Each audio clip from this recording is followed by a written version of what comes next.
بسم اللہ الرحمن الرحیم۔ انا للہ و انا الیہ راجعون۔ ناظرین، یہ فقرہ ہماری زبان پہ جب جاری ہوتا ہے تو ہمارے دل کے اوپر ایک ایسی ضرب لگتی ہے اور ایسی چوٹ لگتی ہے کہ جس کا اظہار نہیں کیا جا سکتا۔ جب بھی ہم کسی سے کہ اس دنیا سے اٹھنے کی خبر سنتے ہیں تو زبان پہ فقرہ جاری ہوتا ہے انا للہ و انا الیہ راجعون، لیکن اگر ہم اس کا ترجمہ کریں تو ہمیں تقویت حاصل ہوگی۔ اللہ خود ہماری زبان سے کہلوا رہا ہے ہم اللہ کے لیے ہیں اور ہمیں اللہ ہی کی طرف پلٹ کر جانا ہے۔ یقیناً جو بھی اس دنیا میں آیا ہے اسے ایک نہ ایک دن اس دار فنا سے ملک بقا کی طرف کوچ کرنا ہے، رخصت ہونا ہے، جانا ہے۔ جب مرسل اعظم نہ رہے کون رہے گا؟ یہ ایک سچائی ہے، یہ ایک حقیقت ہے، مگر یہ بھی سچ ہے کہ کبھی کبھی کچھ شخصیتیں اور کچھ ہستیاں ایسی ہوتی ہیں کہ جن کا وجود ہمارے لیے ایک شجر سایہ دار کی حیثیت رکھتا ہے، اور اگر یہی شجر ٹوٹ جائے تو ہم بے سایہ نظر آتے ہیں۔ ایسی شخصیتوں میں ایک شخصیت محترم جناب شیخ محمد تقی صاحب کی تھی، جنہیں لوگ تقی بھائی کے نام سے جانتے تھے۔ ممبئی میں شاید ہی کوئی گوشہ اور کوئی علاقہ ایسا ہوگا جو تقی بھائی سے براہ راست نہ واقف ہو۔ تقی بھائی کی گوناگون خدمات اس ممبئی کے اندر نہ جانے کتنے ادارے تھے جن سے براہ راست ان کی وابستگی تھی، اور کچھ ادارے مثلا حیدری فیڈریشن، تنظیم ولی عصر، یہ وہ ادارے ہیں جن کے یہ فاؤنڈر تھے، جن کی انہوں نے بنیاد رکھی تھی۔ آج ہر ادارہ سوگوار ہے، تقی بھائی نہیں رہے۔ تقی بھائی نے نہ جانے کتنے لوگوں کی خاموشی کے ساتھ مدد کی ہے، اس کا احساس انہی لوگوں کو ہوگا جو ان سے براہ راست وابستہ تھے۔ کتنے ادارے تھے، کتنی انجمنیں تھیں، کتنی عزاداری اور شبیداریاں اور مجالس کا سلسلہ تھا جن کا براہ راست رابطہ تقی بھائی سے تھا۔ میں خود واقف ہوں، اس ممبئی کے اندر نہ جانے کتنے عشرے تقی بھائی کے وسیلے سے ہوتے تھے۔ مختلف مجالس کو پڑھنے کا موقع مجھے خود بھی حاصل ہوا، میری ان سے بڑی قربت رہی، اور اکثر و بیشتر ہم گھر بھی جاتے تھے اور ٹیلی فون پہ بھی ان سے رابطہ رہتا تھا۔ آج وہ ہمارے درمیان نہیں رہے۔ ہمارے پاس کوئی اور ذریعہ نہیں ہے سوائے اس کے کہ ہم اب اپنے غم کو غم حسین میں ضم کر دیں، اور صرف ذکر حسین ہی دل شکستہ اور ملول قلب کی تسکین کا باعث ہے۔ بنا بری آج کی یہ مجلس سیوم جو زینبیہ چینل پر براہ راست نشر کی جا رہی ہے، اس مجلس کو خطاب فرما رہے ہیں حجت اسلام والمسلمین الحاج مولانا سید حسین مہدی حسینی صاحب قبلہ۔ لیکن اس کے قبل رواج یہی ہے کہ مجلسوں کی ابتدا سوزخانی اور پیشخانی سے ہوتی ہے۔ ہم نے دو محترم شخصیتوں کو مدعو کیا ہے، چونکہ تقی بھائی ان لوگوں سے بہت زیادہ مانوس تھے، انسیت رکھتے تھے، لگاؤ رکھتے تھے۔ سوزخانی کے فرائض انجام دینے کے لیے جناب نیر جون پوری ایک ایسی شخصیت تھے جنہیں تقی بھائی خود بھی بلاتے تھے، اور جب بھی ملتے تھے تو کچھ نہ کچھ ان سے سنتے تھے۔ پیشخانی کے لیے محترم جناب وسیم رضوی صاحب کو ہم نے زحمت دی ہے، وسیم رضوی صاحب بھی تقی بھائی کے بہت قریب تھے، اور تقی بھائی ان کے کلام کو سنتے بھی تھے اور مصاب بھی ہوتے تھے۔ آئیے حضرات، میں آغاز مجلس میں گزارش کرنا چاہتا ہوں جناب نیر جونپوری سے کہ وہ سوزخانی کے ذریعے اس مجلس کا آغاز فرمائیں۔ جناب نیر صاحب کے استقبال میں میں یہ 4 مصرے حاضر کرنا چاہتا ہوں کہ کل تک شریک بزم جو ہم سب کے ساتھ تھے، کل تک گھر والوں کی تسکین کے لیے میں یہ 4 مصرے حاضر کر رہا ہوں۔ کل تک شریک بزم جو ہم سب کے ساتھ تھے، باغ جنا میں آج پیمبر کے پاس ہیں، آنکھیں تو رو رہی ہیں کہ ہم سے بچھڑ گئے، آنکھیں تو رو رہی ہیں کہ ہم سے بچھڑ گئے، دل مطمئن ہے ساقی کوثر کے پاس ہے۔ آئیے حضرات، اسی کے ساتھ ساتھ میں اب گزارش کر رہا ہوں محترم جناب نیر جونپوری سے کہ وہ سوزخانی کے فرائض انجام دیں۔ جناب نیر جونپوری، استقبال فرمائیں آپ حضرات نعرہ صلوات کے ساتھ۔ اللہم صلی علی محمد وآل محمد۔ حضرات مومنین، آپ حضرات کی خدمت میں جو سلام پیش کرنے جا رہا ہوں، میرے برادر عزیز مرحوم تقی بھائی کو قبلہ کو یہ سلام بہت پسند تھا، لہٰذا بطور نذران عقیدت یہ سلام پیش کرنے جا رہا ہوں۔ انشاءاللہ مرحوم کی روح کے ساتھ ساتھ آپ حضرات بھی محسوس ہوں۔ اس کلام کے خالق علی جناب مولانا نصیر اعظمی صاحب ہیں، انشاءاللہ آپ حضرات محسوس ہوں گے، سماعت کرنا۔ آرزوئے مدحت آل نبی بڑھتی گئی،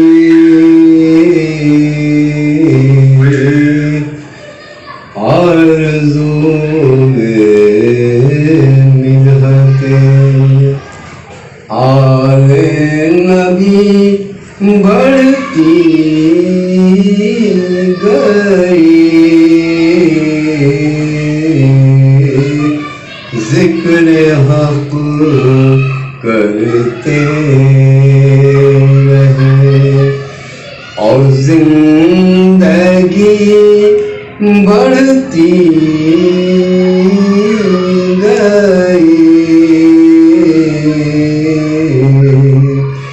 کربلا والوں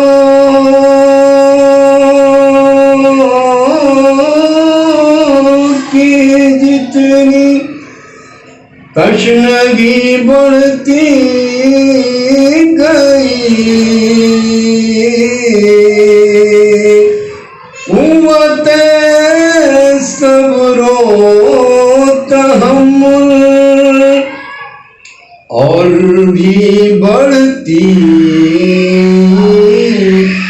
گئی، قوت صبر و تحمل اور بھی بڑھتی گئی، جان دے کر دل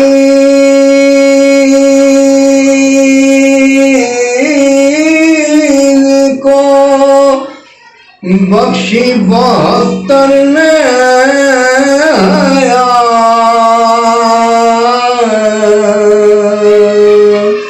شمع گل ہوتی گئی اور روشنی بڑھتی گئی، شمع گل ہوتی گئی اور روشنی بڑھتی گئی، سن لیا جب سے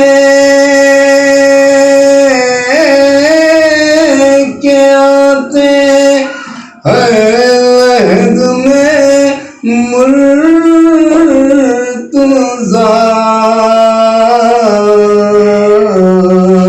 سن لیا جب سے کہ آتے عہد میں مرتضیٰ قلب مومن میں تمنا موت کی بڑھتی گئی قلب مومن میں تمنا موت کی بڑھتی گئی پنجتن کے بعد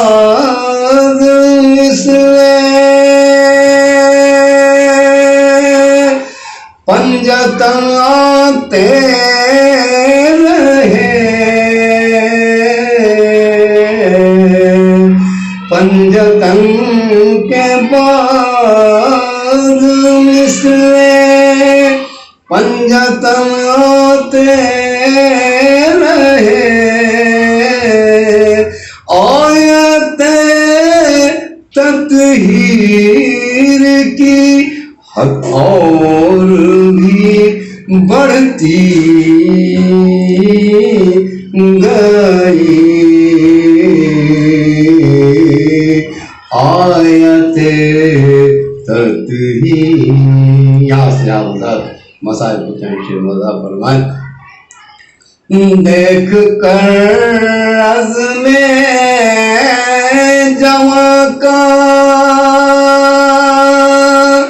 حوصلہ بڑھتا ہوا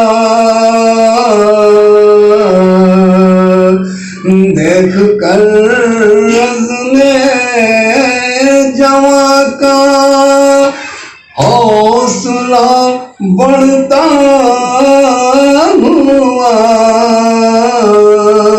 سینہ اکبر میں نظر کی بڑھتی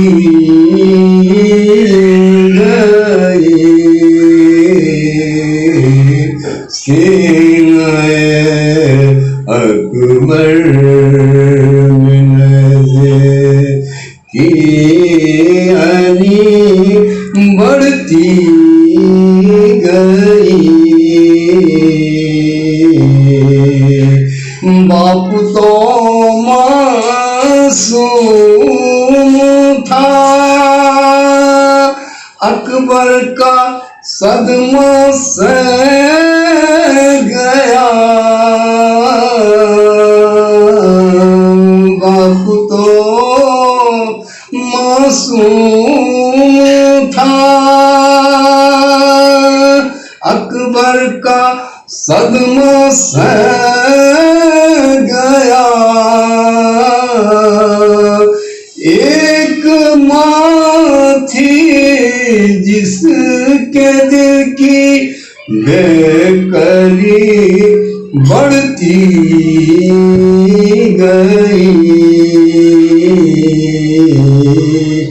ایک ماں تھی جس کے دل کی رو دیے ہارے علی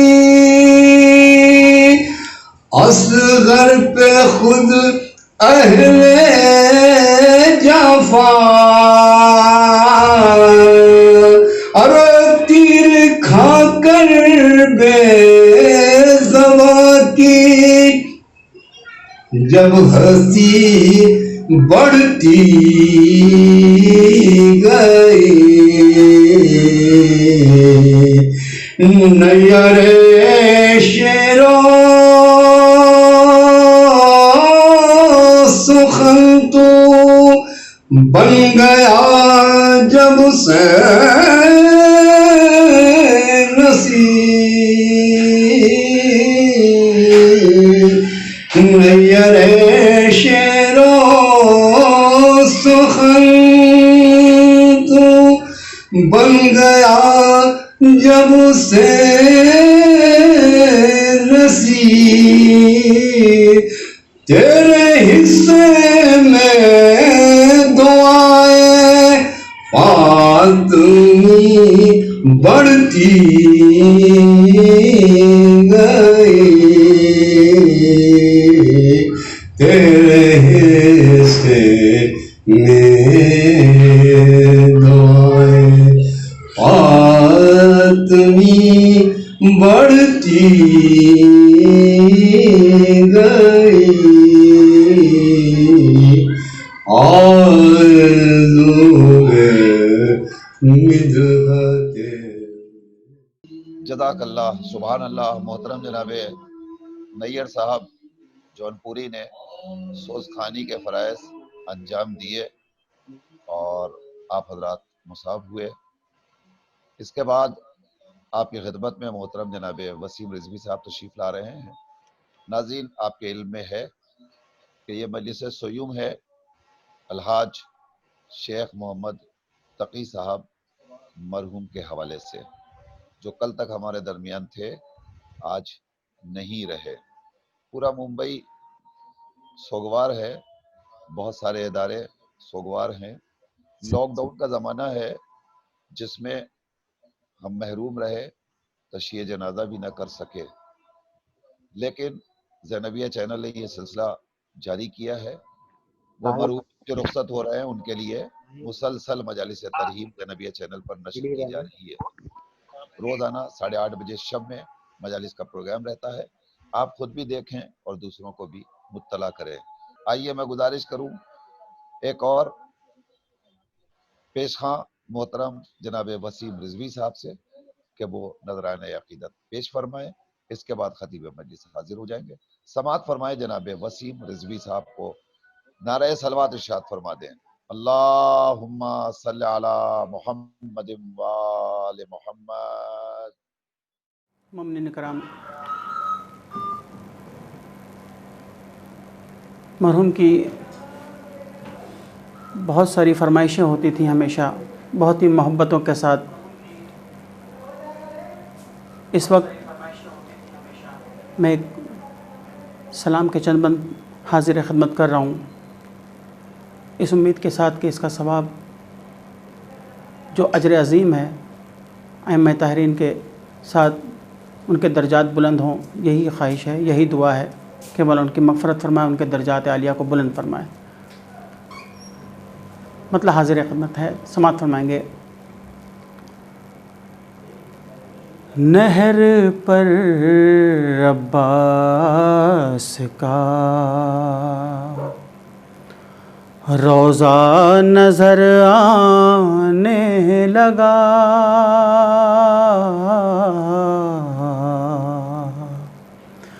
نہر پر عباس کا روضہ نظر آنے لگا، پیاس کا کعبہ لبے دریا نظر آنے لگا، نہر پر عباس کا روضہ نظر آنے لگا۔ شعر سماعت فرمائیں گے کہ الجھنے حر کی سویرا ہوتے ہوتے مٹ گئیں، الجھنے حر کی سویرا ہوتے ہوتے مٹ گئیں، ارے فکر کا ہر پیچ و خم سیدھا نظر آنے لگا،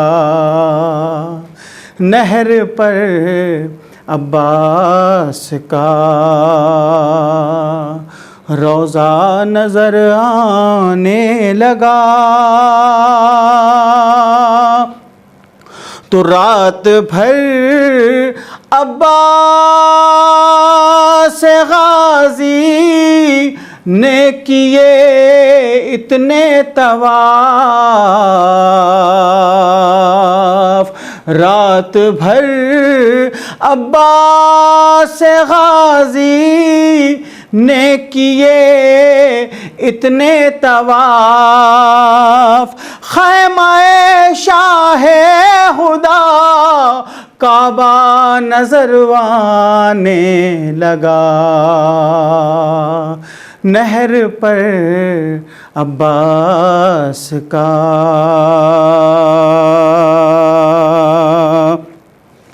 روضہ نظر آنے لگا تو دیکھ کر غازی کے تیور یوں ہٹی فوج ستم، دیکھ کر غازی کے تیور یوں ہٹی فوج ستم، ارے کربلا کے دشت سے کوفہ نظر آنے لگا، نہر پر عباس کا روضہ نظر آنے لگا۔ اور خطاباً سماعت فرمائیں گے کہ جنگ کے میدان میں حیدر، جنگ کے میدان میں حیدر کو اپنا لاڈلا، جنگ کے میدان میں حیدر کو اپنا لاڈلا، جیسا مانگا تھا کبھی ویسا نظر آنے لگا، تو دوش پر رکھا علم تو جعفر تیار تھا، دوش پر رکھا علم تو جعفر تیار تھا، ارے ہاتھ میں نیزہ لیا حمزہ نظر آنے لگا، نہر پر عباس کا روضہ نظر آنے لگا، تو تھے جو پہرے دار دریا کے انہیں چاروں طرف، تھے جو پہرے دار دریا کے انہیں چاروں طرف، ہیبت عباس کا پہرا نظر آنے لگا، نہر پر عباس کا۔ اور مومن خاص شعر آپ کی سماعتوں کے حوالے کر رہا ہوں، سماعت فرمائیں گے، بہت توجہ کا طالب ہوں۔ روضہ نظر آنے لگا تو جب سے منہ پھیرا ہے دریا سے کسی رہوار نے، جب سے منہ پھیرا ہے دریا سے کسی رہوار نے، ارے جانور انسان سے اچھا نظر آنے لگا، نہر پر عباس کا روضہ نظر آنے لگا۔ اور یہ آخری شعر کہ کربلا کی ریت پر اتنا بہا خون حسین، کربلا کی ریت پر اتنا بہا خون حسین، سارا صحرا لائق سجدہ نظر آنے لگا، نہر پر عباس کا روضہ نظر آنے لگا۔ تو دل میں جیسے ہی زیارت کا خیال آیا فصیل، دل میں جیسے ہی زیارت کا خیال آیا فصیل، ارے سامنے شبیر کا روضہ نظر آنے لگا، نہر پر عباس کا روضہ نظر آنے لگا، پیاس کا کعبہ لبے دریا نظر آنے لگا۔ پر محمد وآل محمد صلی اللہ علیہ وسلم۔ محترم جناب وسیم رضوی صاحب آپ حضرات کی خدمت میں بہترین خراج عقیدت پیش کر رہے تھے۔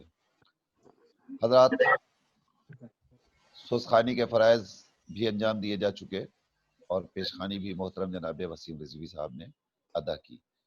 اب خطیب مجلس صاحب کی خدمت میں حاضر ہوا چاہتے ہیں۔ ہماری انتہائی خوش نصیبی ہے کہ اس وقت ایک انتہائی محترم شخصیت اور عالمی شہرت یافتہ شخصیت، واجب الاحترام عزت مآب حجت الاسلام والمسلمین الحاج مولانا سید حسین مہدی حسینی صاحب قبلہ اس مجلس سیوم کو خطاب فرما رہے ہیں۔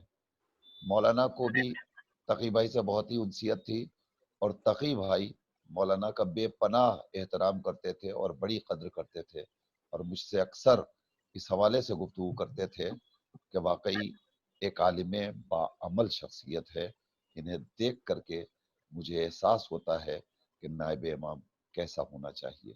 یہ تقی بھائی کے خیالات مولانا موصوف کے متعلق تھے، اور خانوادے نے بھی اور میں نے بھی مولانا سے درخواست کی کہ حضور اس مجلس کو آپ خطاب فرما دیں۔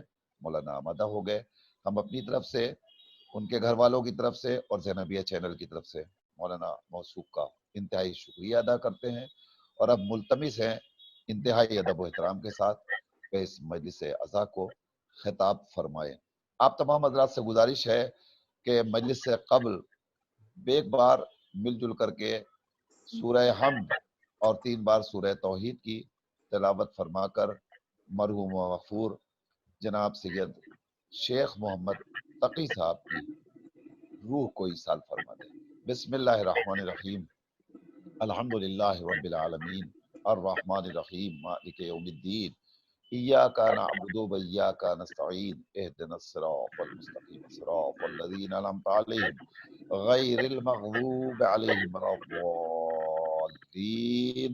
بسم اللہ الرحمن الرحیم، قل هو اللہ احد اللہ الصمد لم یلد ولم یولد ولم یکن له کفوا احد۔ بسم اللہ الرحمن الرحیم، قل هو اللہ احد اللہ الصمد لم یلد ولم یولد ولم يكن له كفوا أحد. بسم الله الرحمن الرحيم. قل هو الله أحد الله الصمد لم يلد ولم يولد ولم يكن له كفوا أحد. اللهم صل على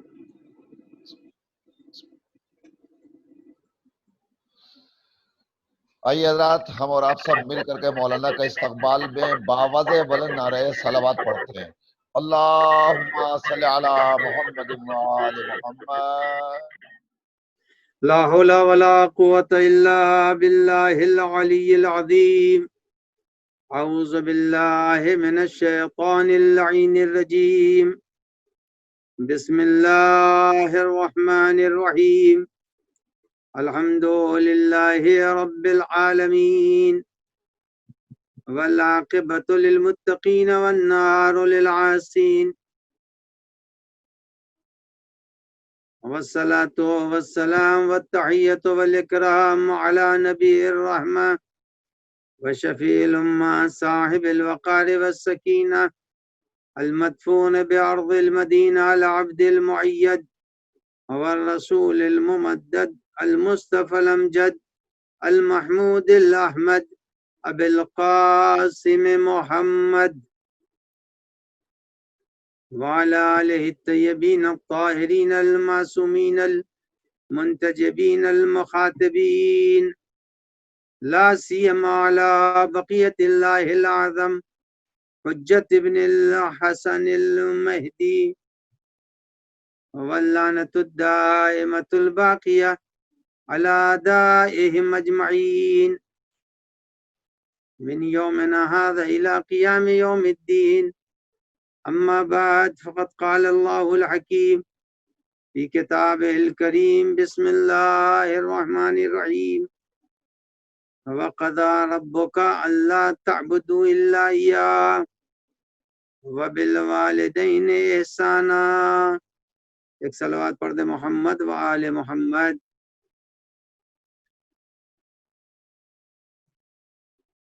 ناظرین محترم، جیسا کہ آپ حضرات اب تک سماعت فرما چکے کہ یہ مجلس ترحیم مرحوم مغفور ظاہر سید الشہداء الحاج شیخ محمد تقی صاحب مرحوم کی روح کے ایصال ثواب کے لیے منعقد کی گئی ہے. ان کے ورثہ اور ان کے افراد خاندان نے اس مجلس کا انعقاد کیا ہے اور زینبیہ چینل اس مجلس کو نشر کر رہا ہے. میں نے اسی مناسبت کو مد نظر رکھتے ہوئے قرآن مجید کی اس آیہ کریمہ کو، جس میں پروردگار عالم نے اولاد اور والدین کے حقوق کا تذکرہ کیا ہے، اولاد اور والدین کے درمیان کا رشتہ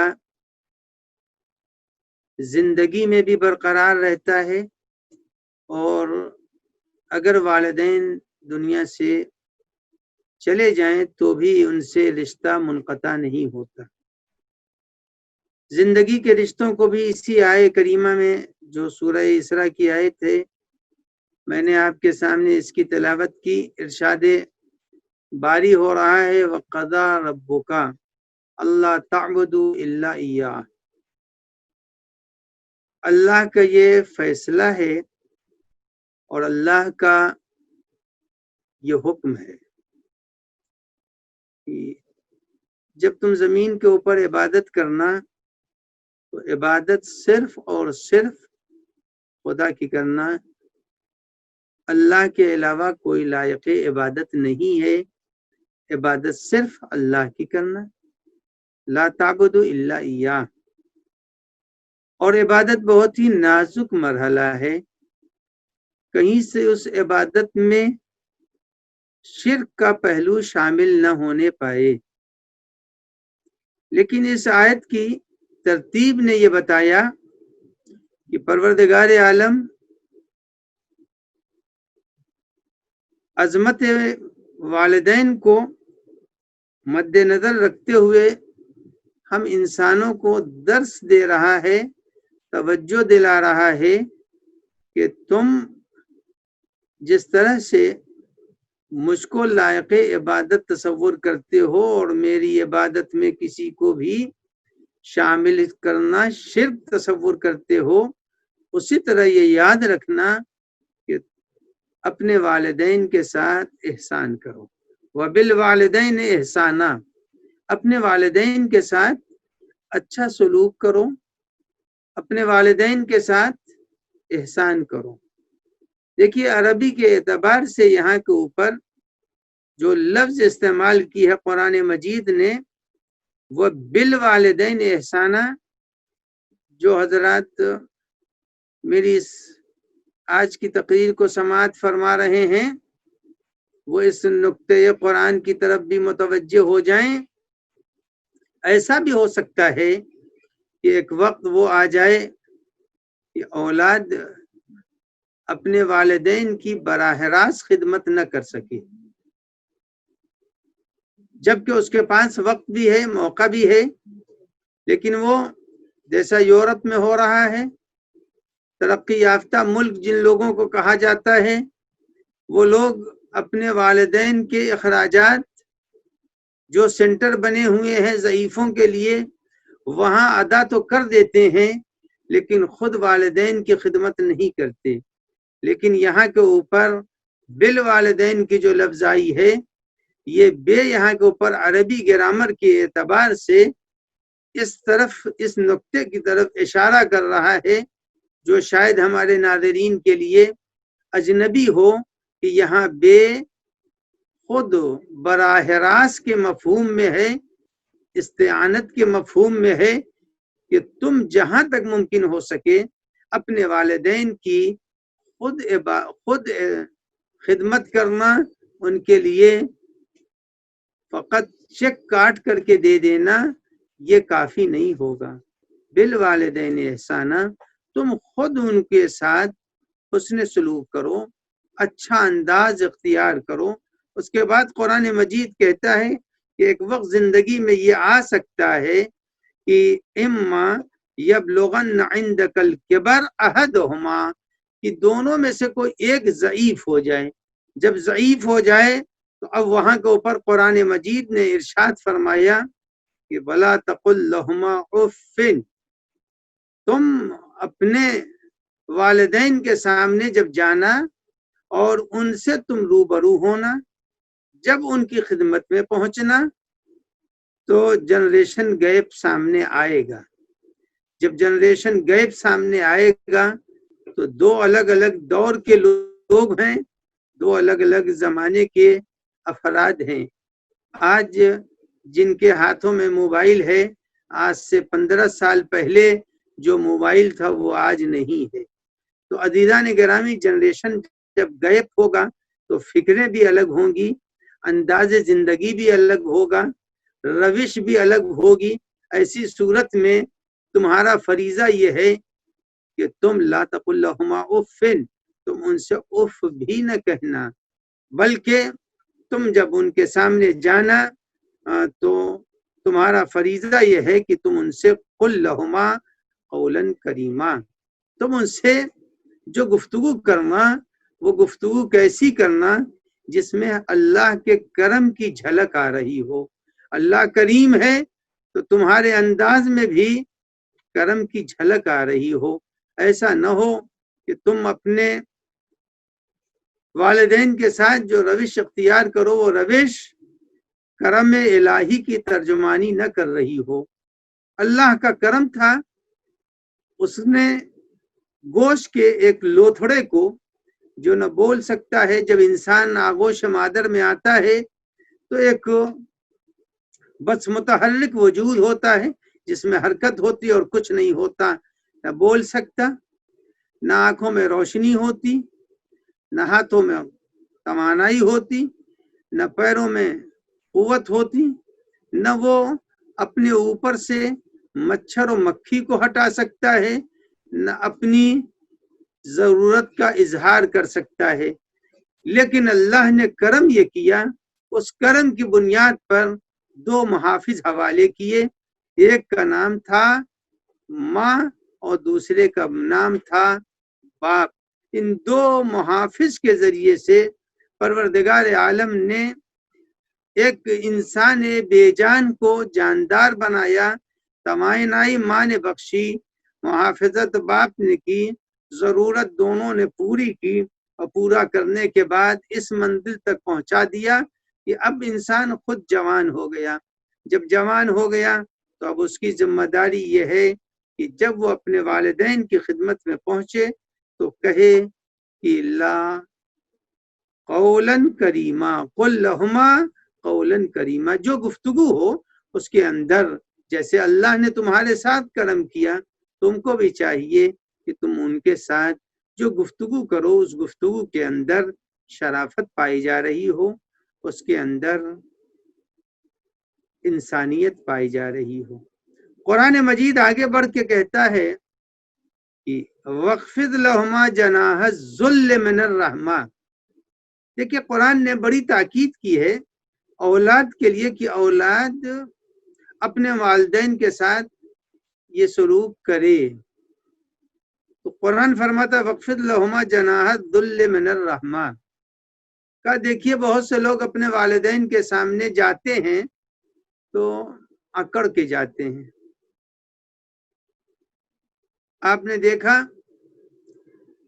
بہت سے افراد جب ماں باپ کی خدمت میں پہنچتے ہیں تو ان کے باڈی لینگویج کے اندر شرافت نہیں ہوتی، زبان سے کچھ نہیں کہہ رہے ہیں، مگر باڈی لینگویج جو ہوتی ہے وہ بہت ہی خراب ہوتی ہے۔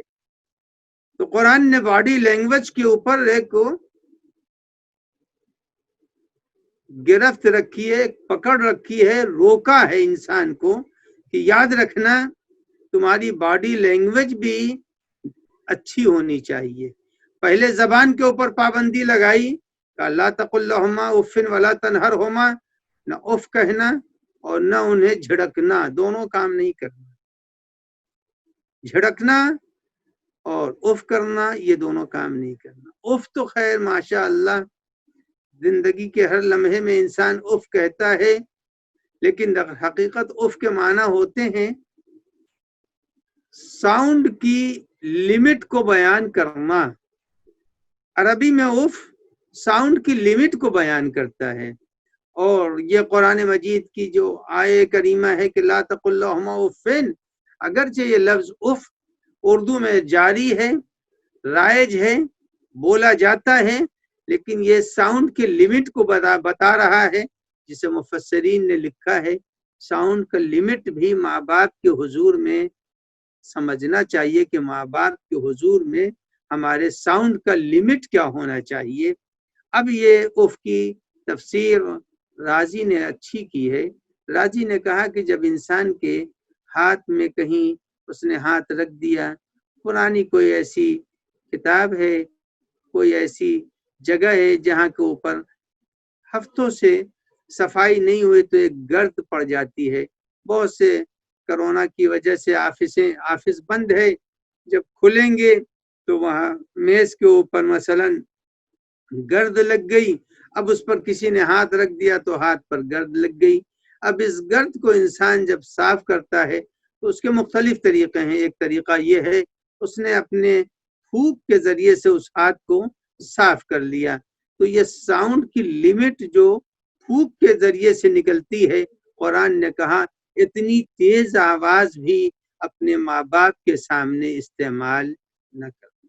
لا تقل لہما اف ولا تنہرہما۔ اور دیکھو تنہر کے معنی قرآن مجید نے کئی جگہوں پر بیان کر دیا ہے۔ ارشاد ہو رہا ہے اما السائل فلا تنہر۔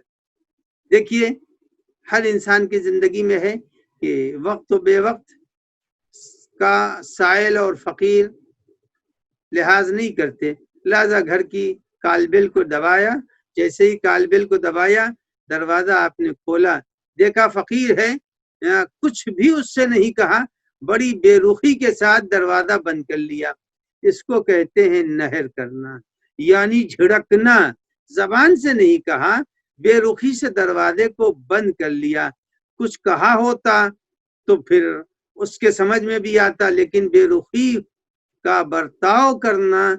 قرآن مجید کہتا اپنے والدین کے ساتھ بے رخی کا برتاؤ بھی نہ کرو. جب بھی ان سے باتیں کرو تو شائستہ انداز سے کرو. جب ان کے روبرو ہو تو ان سے بے رخی کا انداز اختیار نہ کرو. یہاں تک بات قرآن مجید نے صراحت سے بیان کر دی. اس کے بعد قرآن کہتا ہے وَاخْفِضْ لَهُمَا جَنَاحَ الذُّلِّ مِنَ الرَّحْمَةِ.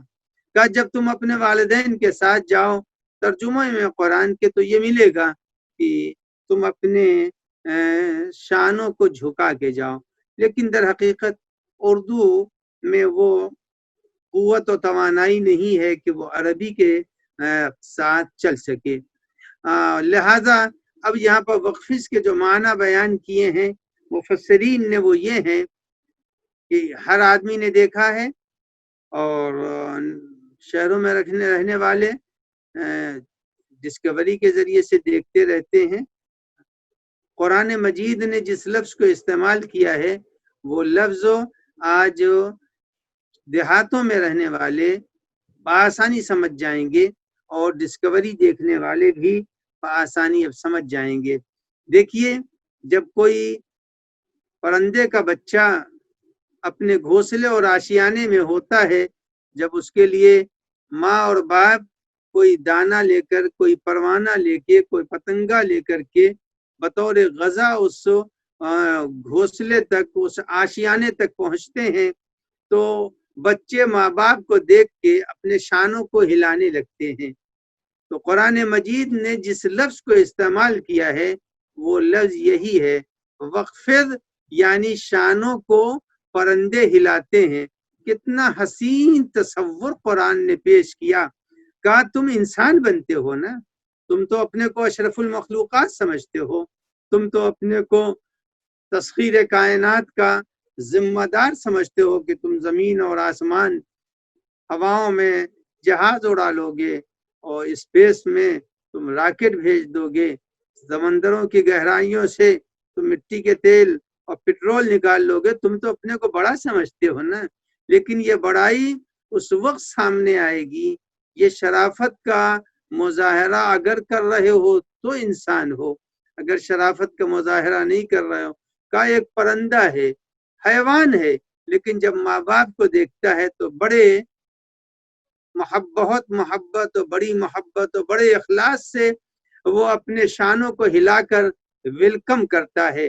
کہ اگر تم انسان ہو تو تم کو بھی چاہیے کہ تم اپنے والدین کا ویلکم کیا کرو، ان کا احترام کیا کرو، ان کے سامنے تم ایسے رہو کہ جیسے امام زین العابدین علیہ السلام نے قرآن مجید کے دعائیں صحیفہ کاملہ کے اندر جو دعائیں ہیں، اگر عوام کے سامنے ان فقروں کو تشریح کے ساتھ بیان کیا جائے تو اشرے درکار ہیں اس کے لیے.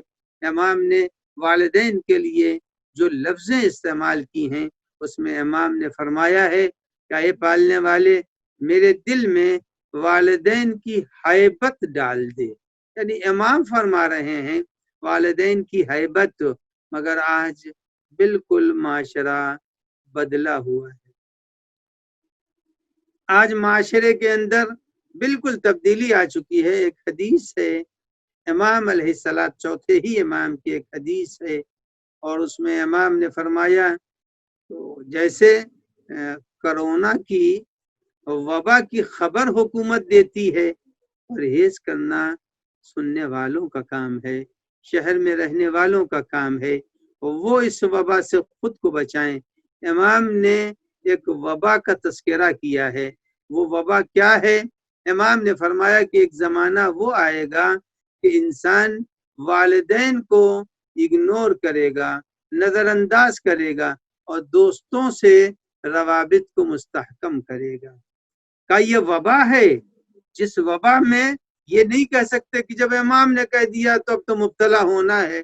تو حکومت بھی تو کہہ رہی ہے کہ ہندوستان میں کرونا آیا ہوا ہے تو بس ہر آدمی اب کرونا میں مبتلا ہو جائے، یہ تو نہیں ہے. ہم کو احتیاط کرنی چاہیے. امام نے فرمایا کہ آنے والا زمانہ آئے گا جس کے اندر کچھ ایسے افراد ہوں گے جو دوستوں کو مقدم کریں گے، والدین کو نظر انداز کریں گے. ایک رخ یہ بیان کیا کہ بیویوں کو اپنی ترجیح دیں گے، ماں کے مرتبے کا خیال نہیں کریں گے. تو معلوم یہ ہوا یہ وبا ہے جو معاشرے کے لیے امام 1400 سال پہلے بیان کر چکے ہیں. اب ہر آدمی کو چاہیے کہ وہ اپنے اندر والدین کے احترام کے جذبے کو زندہ کرے. ایک دن میں یہ زندہ نہیں ہوگا، ایک دن میں یہ کام انجام نہیں پائے گا. مسلسل احترام والدین سے متعلق حدیثوں کو سننا چاہیے. اب آئیے، اب انسان چلیے قرآن نے 3-4 حکم یہاں بیان کر دیے، اس پر عمل کیا. جب عمل کر لیا انسان نے تو اب اتفاق ہے کہ ماں باپ دونوں مر گئے. جب مر گئے تو اب قرآن مجید نے اس کے بعد کے رشتے کو بھی بیان کیا. اب اس کے بعد کے رشتے کی طرف بھی میں اشارہ کروں گا. اب آئیے یہاں کے اوپر ایک عظیم رخ کو جو قرآن مجید کا ہے اس کی طرف اشارہ کر دوں. قرآن شروع کرتا ہے وَقَضَىٰ رَبُّكَ أَلَّا تَعْبُدُوا إِلَّا إِيَّاهُ. عبادت صرف اور صرف خدا کی کرنا. عبادت میں رکوع بھی ہے، عبادت میں سجدہ بھی ہے، عبادت میں قیام بھی ہے، عبادت میں قنوت بھی ہے. لیکن جتنے بھی ہمارے عبادت کے نماز کے اندر جتنے بھی اعضاء استعمال ہو رہے ہیں، جس کو 7 اعضاء کہا جاتا ہے، ان تمام اعضاء میں سب سے زیادہ اہمیت اگر کسی چیز کو ہے تو وہ سر کو ہے. سر کی جو اہمیت ہے کہ اس سر کو خالق کے سامنے جھکانا. سر خالق کے سامنے جھکے گا، خالق کے علاوہ یہ سر کسی کے سامنے نہیں جھک سکتا. سر کے بعد اگر انسانی جسم میں کسی چیز کی اہمیت ہے تو وہ اس کے دونوں شانے ہیں.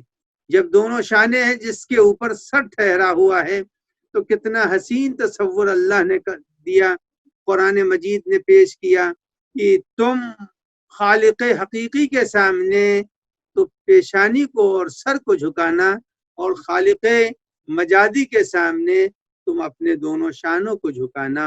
وَاخْفِضْ لَهُمَا جَنَاحَ الذُّلِّ مِنَ الرَّحْمَةِ.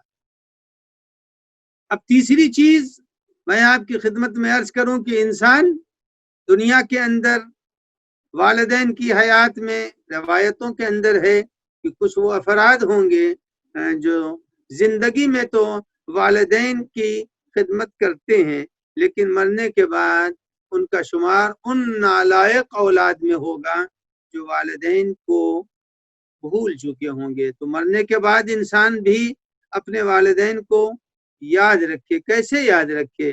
اسی آیے کریمہ میں جس کی میں نے تلاوت کی، ارشاد ہو رہا قل رب ارحمہما کما ربیانی صغیرا.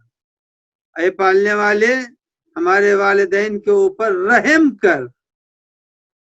وہ رحمان ہے تبھی رحم کر سکتا ہے، وہ کریم ہے تبھی کرم کر سکتا ہے.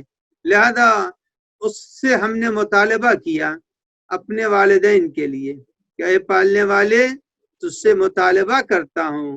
کیا رب ارحمہما، اے میرے رب ان ہمارے دونوں والدین پر، ماں اور باپ پر رحم کر، کما جس طرح سے انہوں نے ربیانی صغیرہ، تو ہمارا رب، تو ان کا بھی رب ہے، لیکن وہ بھی ہمارے رب رہے ہیں.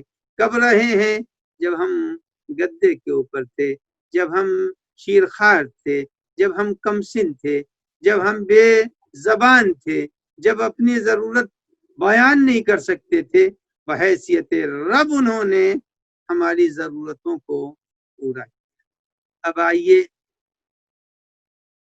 مرنے کے بعد بھی انسان کو چاہیے کہ وہ اپنے والدین کو فراموش نہ کرے. شروع ہو رہی ہے آیت احسان سے، ختم ہو رہی ہے رحمان کے رحم کے اوپر. اب ایک بات اور عرض کر دوں کہ احسان اور رحمان دو لفظوں سے یہ پورا سلسلہ گفتگو جڑا ہوا ہے۔ احسان کہتے کس کو؟ احسان کے معنی کیا ہیں؟ احسان اتنا عام لفظ ہے جس کی وضاحت اگر کوئی کرے تو شاید اس کو بھی لوگ اچھا نہ تصور کریں، لیکن احسان کے اندر جو معانی ارباب لغت نے اور قرآن کی تفاسیر لکھنے والوں نے بیان کیا ہے، اور اس کی طرف اگر توجہ چلی جائے تو شاید معاشرے کے اندر نہ کسی والدین کو شکوہ ہوگا اور نہ گلہ ہوگا۔ دیکھیے، احسان کہتے ہیں والدین کی ضرورتوں کو محسوس کر کے پورا کر دینا۔ میں اپنی لفظوں کو پھر پلٹا دوں، جب انسان آغوش مادر میں آیا، آغوش پدر میں آیا، تو اس وقت ماں نے ساری ضرورتوں کو چھوڑا اور اس نے ایک مرتبہ کہا کہ بچے کے دودھ پلانے کا وقت ہے، یہ وقت بھوکا ہوگا۔ کب اس نے مانگا تھا کہ ہم کو دودھ چاہیے، لیکن ماں نے احساس کیا کہ یہ وقت اس کے دودھ پینے کا ہے۔ تھوڑی دیر کے بعد ماں مصروف رہی، پھر اس نے کہا نہیں، اب ہم کوئی کام نہیں کریں گے، اب بچہ جو ہے وہ اس کے پیمپر کو بدلنے کا وقت آیا۔ وہ بچہ تو خود نہیں بول رہا تھا کہ میرا پیمپر بدل دیجئے، مجھے دودھ پلا دیجئے، لیکن ماں نے ضرورت کو محسوس کیا، اور محسوس کرنے کے بعد خود سارے کاموں کو چھوڑا اور چھوڑ کر بچے کی ضرورت کو پورا کیا۔ احسان کہتے ہیں انسان کا والدین کی ضرورت کو پورا کرنا ان کے سوال سے پہلے۔ اگر ماں باپ نے کہا بیٹا دوا نہیں ہے، تو اب یہ احسان نہیں ہوگا لا کے دوا کا دے دینا، بلکہ خود پوچھنا چاہیے آپ کی دوا ہے یا نہیں ہے۔ خود پوچھنا چاہیے آپ کے کپڑے دھلے ہیں یا نہیں ہیں۔ خود پوچھنا چاہیے کہ آپ کو اس وقت کسی چیز کی ضرورت تو نہیں ہے۔ معلوم ہوا جو ماں باپ کے مطالبے پر ان کی ضرورتوں کو پورا کرتے ہیں وہ در حقیقت تو احسان نہیں ہے، وہ تو کوئی بھی کر دے گا۔ ایک روڈ کے اوپر چلتا ہوا انسان، آپ اس سے کہیے کہ اے بھائی یہ میرے سامان کا بنڈل ہے، ذرا مجھے میرے سر پر اٹھا دو، اجنبی سے اجنبی بھی اٹھا دے گا۔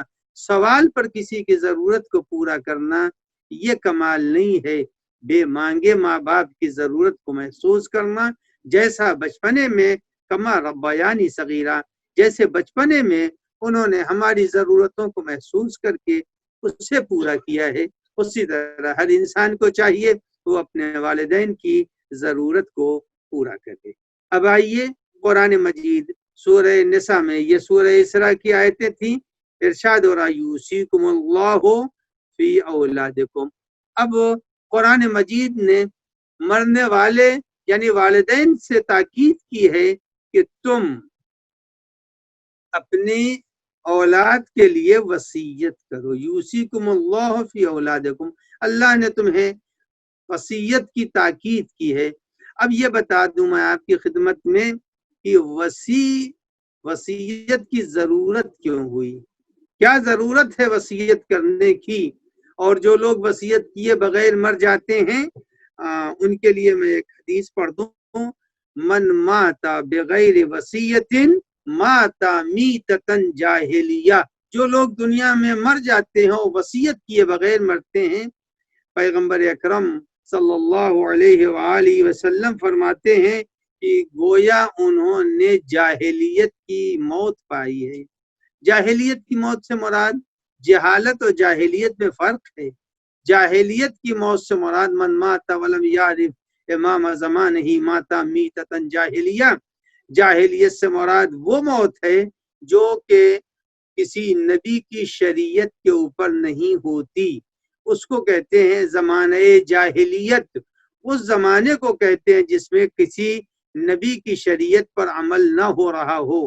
یہ زمانہ ہے پیغمبر کی شریعت پر عمل کرنے کا۔ اگر کوئی بغیر وصیت مر جائے تو گویا کہ اس نے جاہلیت کی موت پائی اور اس کی موت کسی شریعت یعنی شریعت پیغمبر پر نہیں ہوئی ہے، تو من ماتا بغیر وصیت ماتا میتتن جاہلیہ، ہر آدمی کو وصیت سے کوئی مر تھوڑی جائے گا بھائی، اگر وصیت کر دیا تو مر جائے گا، کفن گھر میں لے آیا تو مر جائے گا، اگر ایسا ہی ہے تو حکومت کو چاہیے کہ سب کو کفن بانٹ دے، مر جائیں گے سب، لیکن کفن سے کوئی مرتا نہیں ہے، وصیت سے کوئی مرتا نہیں ہے، ہر آدمی کو چاہیے کہ وہ وصیت کرے۔ وصیت کا فائدہ کیا ہوتا ہے؟ جب انسان مرتا ہے تو مرنے کے بعد اس کا رشتہ اس کے مال سے ٹوٹ جاتا ہے، رابطہ ٹوٹ گیا، وہ اپنے مال پر تصرف نہیں کر سکتا، جو مر گیا وہ اپنے مال پر تصرف نہیں کر سکتا ہے، تصرف اور اس کے اوپر اس کا اختیار اسی وقت رہے گا جب وہ وصیت کر کے جائے، اور جب وصیت کرے گا تو گویا کہ اس کا اختیار ابھی اس کے مال کے اوپر باقی ہے۔ اسی لیے شریعت کے اندر یہ ہے کہ اگر کوئی شخص دنیا سے جا رہا ہے تو اسے چاہیے کہ وہ وصیت کرے اور اپنے بعد اپنے مسائل کو بیان کرے۔ یہ حدیث رسول اللہ کی ہے، من مات بغیر وصیت ماتا میتتن جاہلیہ، جو مر جائے اور وصیت نہ کرے گویا کہ اس کی موت جاہلیت۔ یہ حکم کس کے لیے ہے؟ کلمہ پڑھنے والوں کے لیے، کہ کلمہ پڑھنے والا بغیر وصیت کے دنیا سے نہ جائے۔ اس حدیث کی روشنی میں پوچھنا چاہتا ہوں، جو اپنے کلمہ پڑھنے والوں سے کہہ رہا ہے کہ بغیر وصیت کے نہ مرنا، وہ خود اپنا جانشین و وصی بنائے بغیر کیسے مرے گا؟ تو اس نے تو اپنا جانشین و وصی بنایا ہی ہے، تو یعنی ہم کو اگر تاکید سے فرما رہا ہے اللہ کا نبی کہ بغیر وصیت کے نہیں مرنا، تو خود نبی نے بھی اپنے بعد اپنے جانشین معین کیے، وصی معین کیے۔ تو وصیت کا فائدہ یہ ہوتا ہے کہ مرنے والے کا اختیار اس کے مال کے اوپر رہتا ہے۔ اب وصیت اس نے کر دی کہ ہم قرض دار ہیں، مثلا اگر قرض دار ہے تو قرض کی دو قسمیں ہیں، دونوں قرض اس کو ادا کرنا پڑے گا۔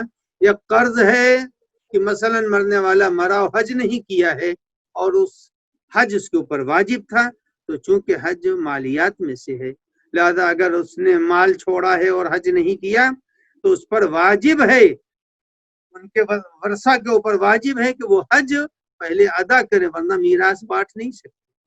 اور یہی اگر کہیں مرنے والا قرض دار ہو تو میراث بانٹ نہیں سکتی جب تک کہ اس کا قرض ادا نہ کر دیا جائے۔ تو وصیت کا فائدہ یہ ہوتا ہے کہ مرنے والے کا اختیار اس کے مال کے اوپر باقی رہتا ہے، اور مرنے کے بعد پھر انسان کا اختیار اس کے مال کے اوپر نہیں ہوتا، رشتہ ٹوٹ جاتا ہے۔ تو قرآن مجید نے والدین کا بہت اہم مرتبہ بیان کیا ہے، اور والدین کو انسان مرنے کے بعد فراموش نہ کرے۔ امام زین العابدین علیہ السلام کے لیے ہے کہ حضرت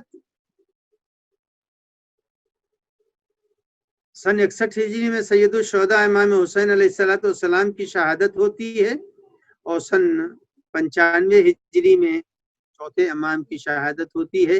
تقریباً 35 سال کے اس عرصے میں حیات امام زین العابدین علیہ السلام میں ہے کہ حضرت مسلسل اپنے قنوت میں اس آیہ کریمہ کی تلاوت فرماتے تھے، رب ارحمہما کما ربیانی صغیرا۔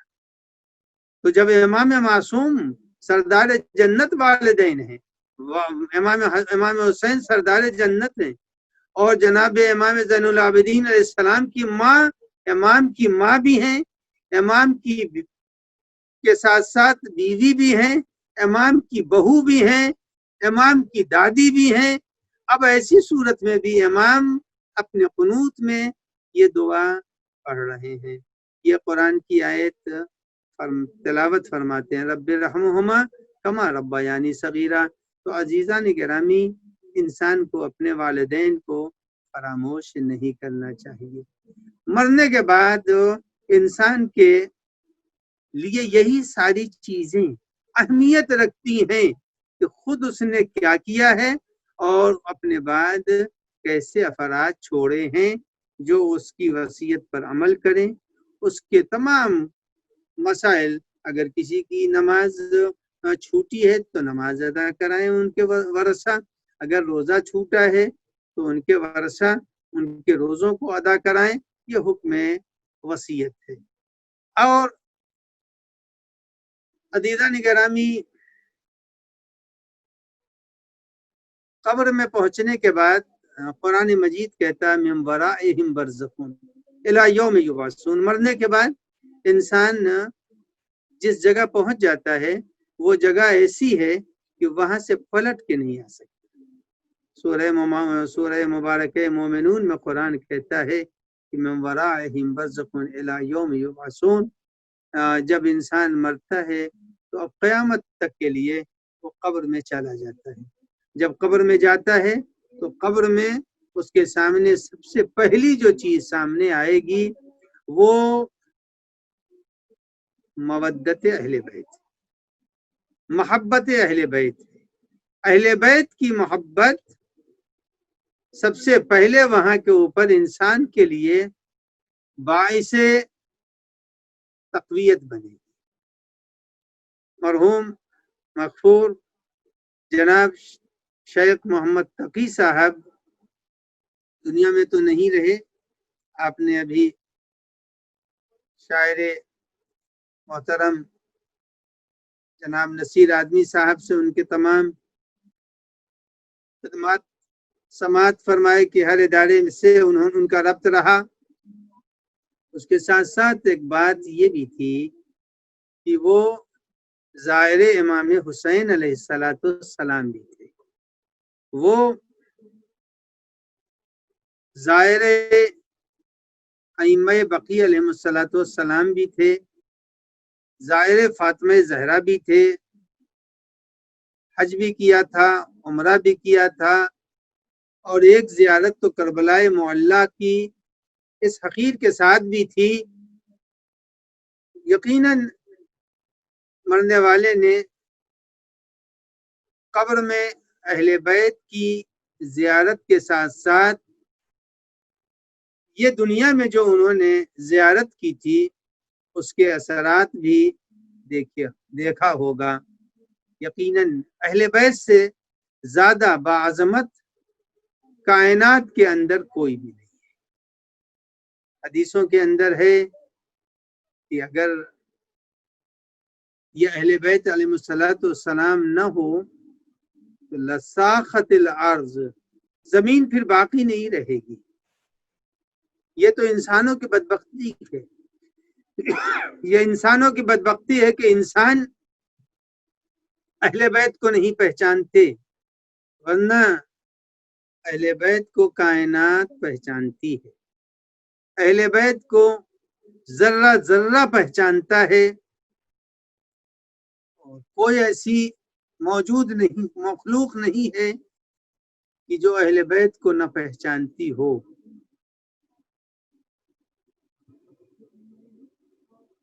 امام جعفر صادق علیہ السلام ارشاد فرماتے ہیں کہ جناب امیر المومنین علیہ السلام مقام ہیرا سے گزر رہے تھے. ان کے ساتھ حارث نام کے ایک صحابی بھی شامل تھے، وہ بھی ہمراہ چل رہے تھے. امام کا گزر ہیرا میں ایک دیر سے ہوا، ایک عبادت گاہ سے ہوا. اس عبادت گاہ میں ناقوس یعنی گھنٹا بجایا جا رہا تھا.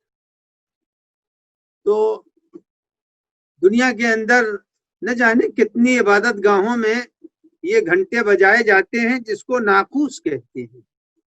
ہم یہ سمجھتے ہیں یہ گھنٹے کی آواز ہے، لیکن اگر در حقیقت دیکھا جائے تو ان آوازوں میں بھی پروردگار عالم کا ذکر پایا جاتا ہے.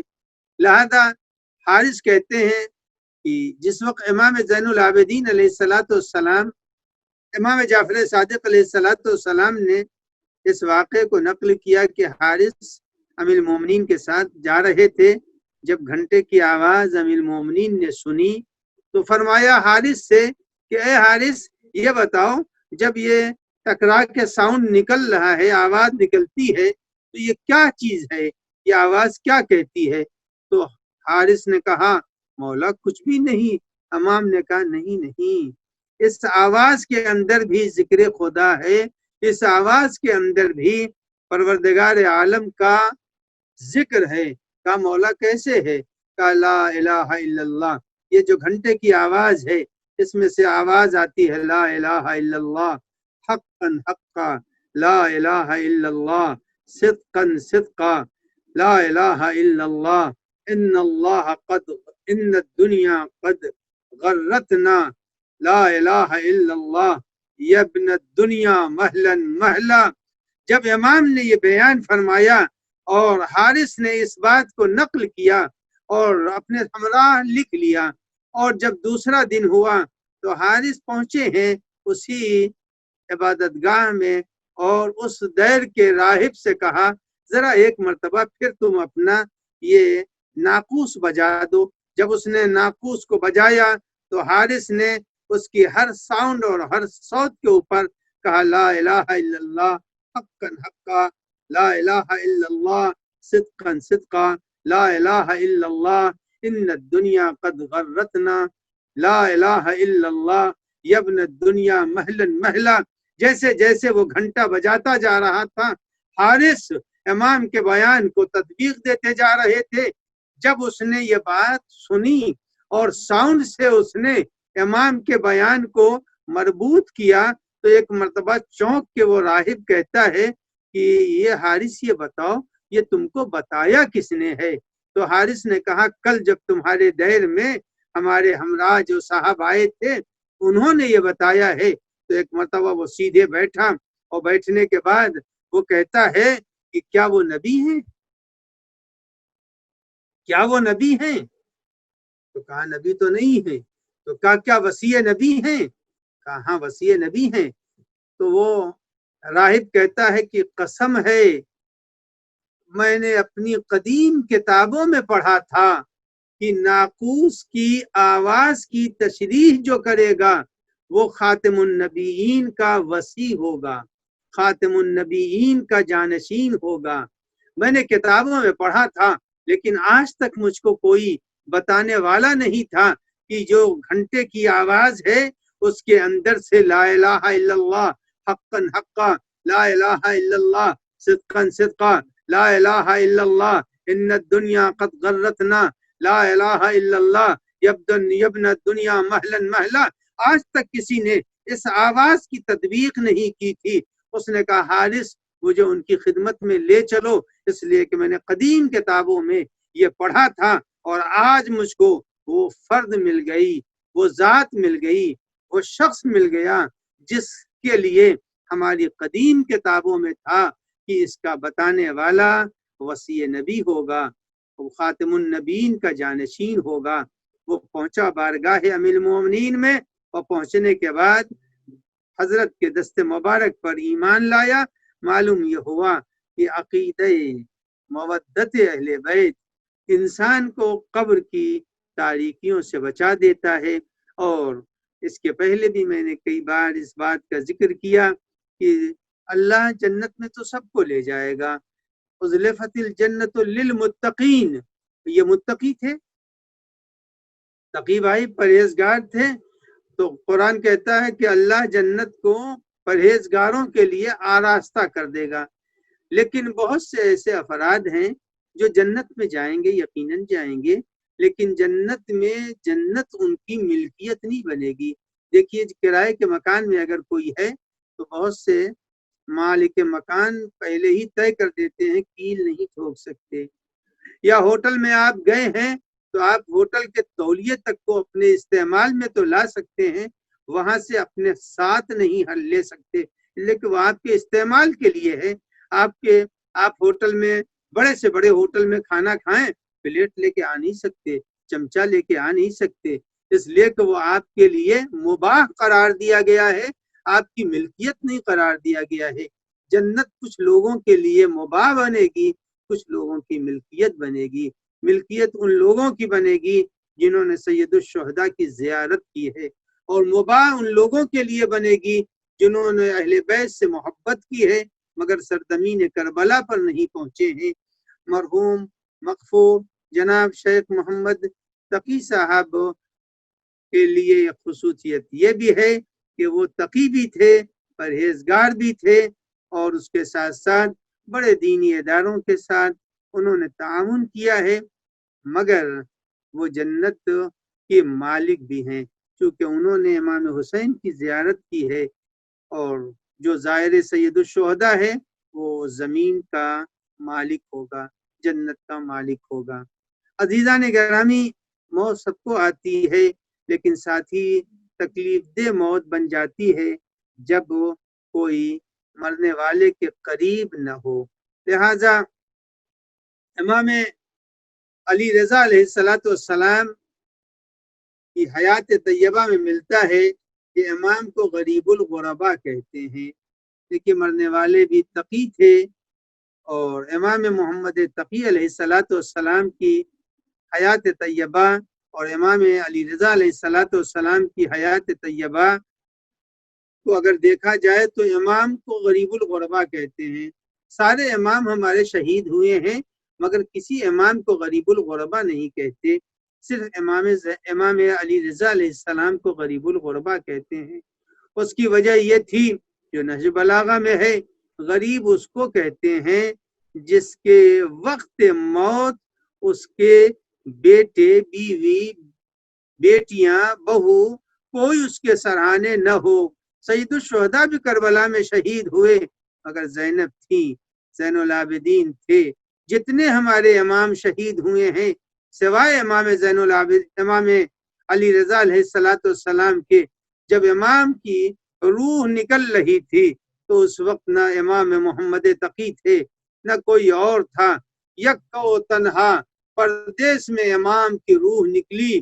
لیکن عزیزان گرامی، اعجاز سے امام محمد تقی علیہ السلام پہنچے ہیں۔ عزیزان گرامی، دنیا میں جو بھی مرتا ہے بڑی احترام سے اس کا جنازہ اٹھتا ہے، لیکن ہائے کیا غربت تھی کربلا میں سید الشہداء کے ساتھ، کہ کربلا میں سید الشہداء کا جنازہ کوئی اٹھانے والا نہ تھا، کوئی کربلا میں امام حسین کو دفن کرنے والا نہ تھا۔ لہذا جب سید الشہداء کے دفن کی بات آئی ہے تو امام حسین نے سید سجاد سے کہا تھا، اے بیٹا تمہیں میری قبر بنانے کی ضرورت نہیں ہے، جہاں میری میت ہوگی وہیں مٹی کو ہٹانا، قبر مل جائے گی۔ امام زین العابدین علیہ السلام معجزے سے آئے ہیں، اور آنے کے بعد امام نے قبر کو جنازہ امام کے قریب مٹی کو ہٹایا، دیکھا قبر آمادہ ہے اور اس کے اوپر ایک تختہ پڑا ہوا ہے۔ عزیزان گرامی، آپ کو یاد ہوگا کہ جس وقت عاشور کے دن سو رہی تھی جناب ام سلمہ، خواب میں پیغمبر کو دیکھا کہ نبی اکرم نے فرمایا کہ اے ام سلمہ تم سو رہی ہو۔ جلدی سے خواب میں پوچھتی ہے، یا رسول اللہ کہ آپ کے چہرے پر خاک کیسی ہے، آپ کے منہ مبارک کیسے خاک آلود ہیں؟ تو فرمایا، اے ام سلمہ میں ابھی کربلا سے آ رہا ہوں، کربلا میں حسین شہید ہوا اور قبر حسین میں ابھی آمادہ کر کے آ رہا ہوں۔ تو پیغمبر نے حسین کی قبر کو آمادہ کیا تھا۔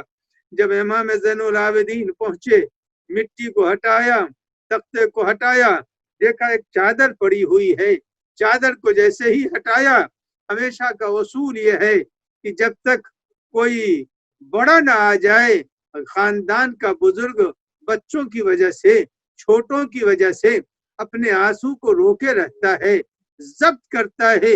لیکن سید سجاد کے ساتھ بھی یہی تھا، اگر امام کی بے کسی پر روتے تو پھر سکینہ رونے لگتی، اہل بیت بے چین ہو جاتے، رباب کے دل کے اوپر کیا گزر جاتی، زینب کبریٰ کے اوپر کیا گزرتی۔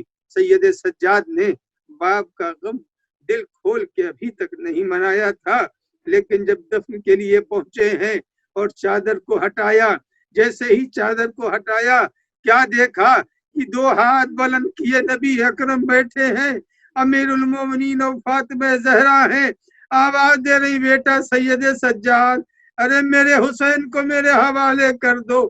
ارے عزیزان گرامی، امام حسین کو سید سجاد نے حوالے تو کیا، لیکن جب نانا کو دیکھا، دادا کو دیکھا، فاطمہ زہرا کو دیکھا، ایک مرتبہ غم ابل پڑا، شاید کہا ہو اے یا رسول اللہ میرا بابا پیاسا مارا گیا، یا رسول اللہ ارے حسین کو وقت آخر پانی نہ ملا، کہا ہو یا امیر المومنین ارے میرے بابا کے لاش پر گھوڑے دوڑائے گئے، شاید کہا ہوئے دادی یا فاطمہ زہرا ارے زینب کبریٰ بے پردہ ہو گئی، ارے چادر چھینی گئی، خیموں میں آگ لگائی گئی، اے نانا اے میرے نانا ارے میری بہن سکینہ کو تماچے لگائے گئے، کوئی نہیں تھا جو مجھے بچاتا، سیعلم الذین ظلموا ای منقلب ینقلبون،